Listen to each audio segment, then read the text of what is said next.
Você já se perguntou por que suas plantas às vezes não crescem como deveriam? Curiosamente, camponeses da Idade Média, sem instrução formal, sem fertilizantes químicos e sem qualquer tecnologia moderna, conseguiam colheitas muito superiores às de muitos agricultores de hoje. E o segredo deles estava em algo comum, gratuito e, bem, um tanto desagradável. Algo que estava por toda parte, mas que ninguém hoje teria coragem de usar da mesma forma. A verdade é que a gente costuma subestimar os agricultores medievais. Imaginamos aquelas pessoas andando com forcados, rezando para que a lavoura desse certo, mas na prática, eles descobriram técnicas que hoje deixariam especialistas agrícolas modernos de queixo caído. Eles eram verdadeiros cientistas práticos, observando a natureza e tirando o máximo proveito dela. Um desses segredos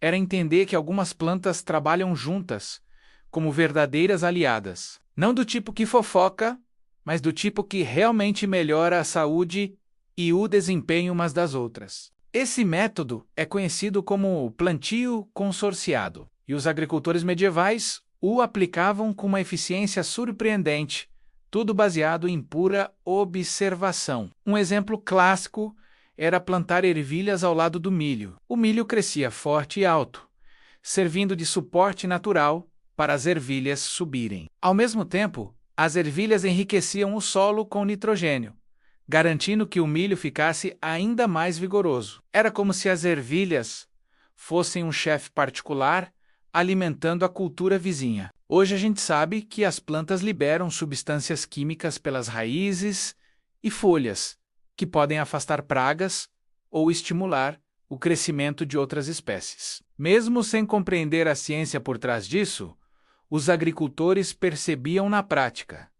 Certas combinações faziam a produção explodir. A combinação mais famosa, que veio dos povos nativos das Américas, mas que era praticada de formas similares pelo mundo, é o trio milho, feijão e abóbora, conhecido como as Três Irmãs. O milho fazia o papel de suporte, os feijões fixavam nitrogênio no solo, e a abóbora cobria a terra, mantendo a umidade e controlando as ervas daninhas naturalmente. Estudos modernos mostram que esse tipo de parceria pode aumentar a produtividade em até 50%. E muitas dessas combinações continuam populares na jardinagem orgânica atual, como plantar tomate com manjericão, cenoura com cebola ou pepino com endro. Mas esse era apenas o primeiro truque dos agricultores medievais. Eles também eram mestres na arte da cobertura morta. Tudo que pudesse encontrar, palha, folhas, restos de vegetais e outras coisas, digamos, nem tão agradáveis assim, era colocado sobre a terra em camadas. Essa técnica simples, mas genial, reduzia drasticamente a evaporação da água, enriquecia o solo aos poucos com matéria orgânica e sufocava as ervas daninhas com uma eficiência incrível. A cobertura orgânica não apenas mantinha o solo úmido, também agia como um fertilizante de liberação lenta e, o melhor de tudo, totalmente gratuito. Estudos atuais confirmam que uma cobertura adequada pode reduzir a evaporação em até 70%. Imagine o valor disso numa época em que regar plantas significava carregar baldes pesados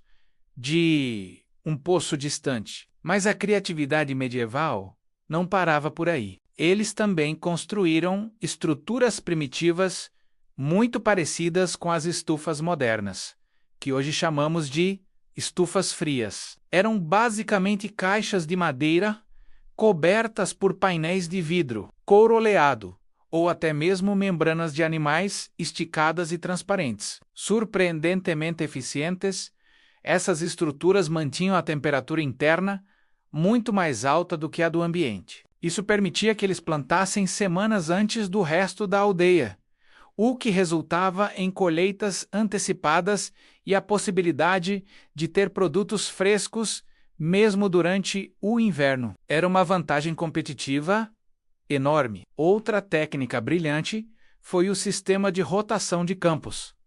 Eles dividiam a terra em 3 partes. Em uma, plantavam cereais como trigo ou cevada. Na outra, plantavam leguminosas, como ervilhas e feijões. A terceira parte era deixada em descanso, ou pousio, para que o solo pudesse recuperar seus nutrientes. A cada ano, eles rodavam as culturas. Essa rotação aumentava drasticamente a fertilidade do solo e reduzia pragas e doenças, já que os insetos e fungos perdiam sua cultura favorita ano após ano. As leguminosas, em particular, devolviam nitrogênio ao solo naturalmente, muito antes de qualquer cientista saber o que era nitrogênio. Essa prática sozinha poderia dobrar a produção anual, uma diferença brutal entre a fome e a abundância. Mas talvez o método mais chocante, e que prometi no início, fosse